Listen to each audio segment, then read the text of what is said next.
საკუთარ ბალანსზე უნდა აიღოს, შედის ის ქონება, რომელიც ყოფილ საბჭოთა მეურნეობებს და კოლმეურნეობებს ეკუთვნოდა.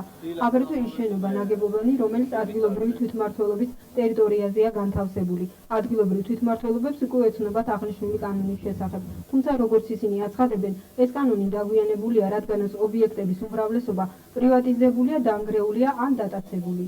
ჩემის აზრით უკვე დაგვიანებულია, იმიტომ რომ ქარეში ბევრი ობიექტები უკვე პრივატიზირებულია, საკუთრებაშია გადასული და ადრე რომ გამოსულა უკვე ეს კანონი, ქალაქს უფრო მეტი ქონება დარჩებოდა, რაც რა თქმა უნდა მის ფინანსურ ხარჯს და ბიუჯეტს გააუმჯობესებდა.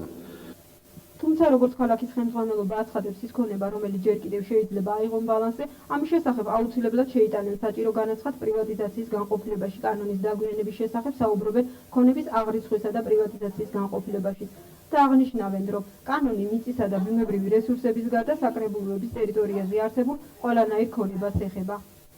ეს ქონება დარჩა ჰაერში.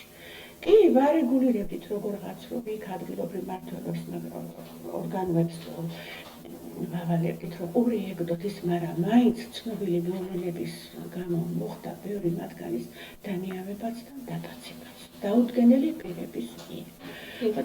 ეხლა უკვე კოორდინაცია უკეთდება იმას, რომ ეს ქონება ჰაერში დარჩენილი, უნდა აიღრიცხოს, კი გვაქვს აღრიცხული კიდევაც და უნდა მოხდეს თვითმმართველობის ორგანოებზე გადაცემა ადგილს. განაცხადების საკრებულოებიდან პრივატიზაციის განყოფილებაში 3 თვის მანძილზე უნდა შევიდეს. შემდეგ ქონება საკრებულოებს ოფიციალურად გადაეცემათ.